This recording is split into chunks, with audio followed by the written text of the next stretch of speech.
After watching from the sidelines for over 20 years, I finally did it. I made one of my biggest dreams a reality. With over 120,000 live attendees and 500,000 watchers worldwide, I can now officially say my game has been featured in the iconic indie gaming event PAX. While that may sound like an amazing accomplishment, what about being featured in an event hosted by an organization with a following of not 1 million, not 2 million, but 16 million followers worldwide? That's right. In today's video, I will be discussing how I got into two of the largest gaming indie events in the world. I'll also be talking about how I marketed the game leading up to this point, achieving the golden number of 10,000 plus wish lists, and last but certainly not least, how you can find similar success in your own projects or go above and beyond and do better than I did. This is my complete and honest discussion on how I actually got into these popular events like PAX, Steam showcases, and yes, even accomplishing my all-time dream goal of being featured on IGN. I do want to make it clear that while getting featured in these types of events can be extremely motivating, being an achievement you can look back at and be proud of, getting into these events are not guaranteed ways to amass enormous publicity and great success. You need to implement the tactics I teach throughout this video to really get your wishlist numbers up, and also experiment off of what I tell you to really make a splash and find genuine consumers for your product. So first things first, if you're going to create a successful indie game in 2022 or beyond, you need to start your pre-game marketing plan. What do I mean by this? Well, basically, you need to design a game idea that will be successful before actually building out a game to begin with. Your idea is the single most important aspect of building a low-budget indie game. This phase should not be looked over, nor is this something to take lightly. Of course, your idea will evolve as you build out the game, especially if you're building a community around your game during development. But remember that if your idea isn't solid, your high-resolution textures and flashy title screen might not be enough to reach a niche and thrive in the industry. If you need some help in the aspect of creativity, I always tell new developers to get involved with game jams. The reason I recommend game jams so much is because they allow you to create game prototypes in a small amount of time to practice the skill of creativity. Think about it this way. Your mind is just like any other muscle group in your body. You must train consistently to improve any aspect of the mind, just like a back or leg workout in the gym. I actually didn't plan this before making this video, but I want to start doing another Boundless Game Jam, and it's pretty convenient that we're super close to hitting 50,000 subscribers. So upon completing this objective of reaching 50,000 subscribers, I'll be hosting the next Boundless Game Jam. So make sure to subscribe if you're interested in another awesome game jam event, getting your game played by me and maybe some of my other YouTuber friends, and potentially win some prizes in the process. I really appreciate everyone subscribing and almost getting us to this insane milestone. But once you have trained this skill of creativity and innovation, it is time to discuss phase 2. This portion of marketing is actually extremely important and will help your overall success in more ways than just completing your project and having a little funding campaign. Some people may think you need to develop a game, then market in the last stretch, and then launch shortly after. However, in our modern society of indie development, funding campaigns and development marketing are extremely fundamental to finishing your product and launching professional titles.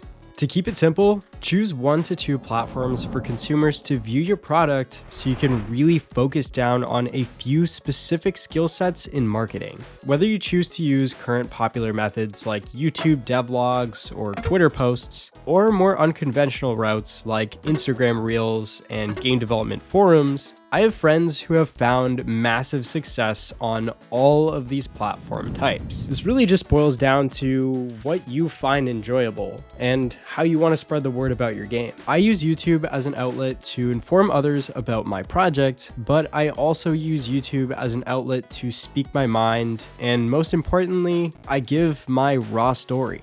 This includes my successes and also my failures so that others can learn from my experiences as much as I have myself. Start creating content that people can relate to or find value out of, and once you're far along enough in your development to release a feature trailer, you should be ready to ask for some help from your community and raise some kind of funding campaign to release your product with a bit of a snowball from the very beginning. So, getting back to what we discussed at the beginning of the video, how did Monster Tribe make it into events like PAX and IGN? Well, if you've been following this video up until now, you should have a pretty good idea. Marketing is a series of snowballs that build into one another that help you execute bigger and bigger accomplishments throughout the development and even beyond the launch of your projects.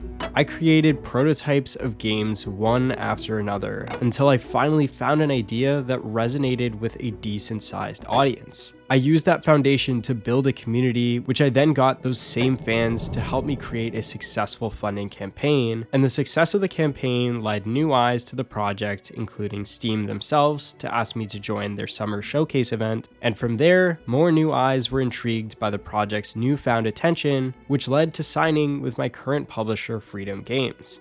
Freedom had some great connections with some guys who worked at large gaming events like PAX, and the snowball grew larger and larger. The more events and companies you can get to notice you, the more opportunities will fall into your lap later on down the road. Almost everything in life is based on this compound effect. It can be found in both positive and negative scenarios, so make sure to capitalize on them when you can spiral upward towards a goal.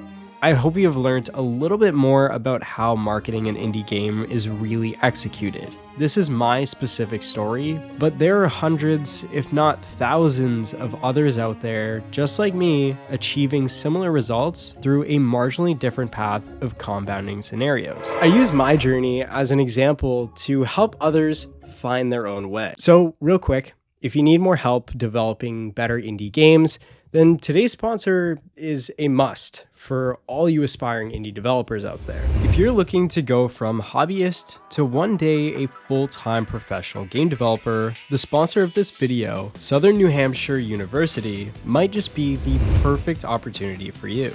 SNHU has one of the largest accredited nonprofit online degree offerings in America. They feature over 200 degree programs focused on getting you started or advancing in a career that you'll love. Now let's talk more specifically about SNHU's game development program. In this program, you'll learn how to create incredible gameplay experiences with game AI, game physics, 2D and 3D graphics, and even UI design.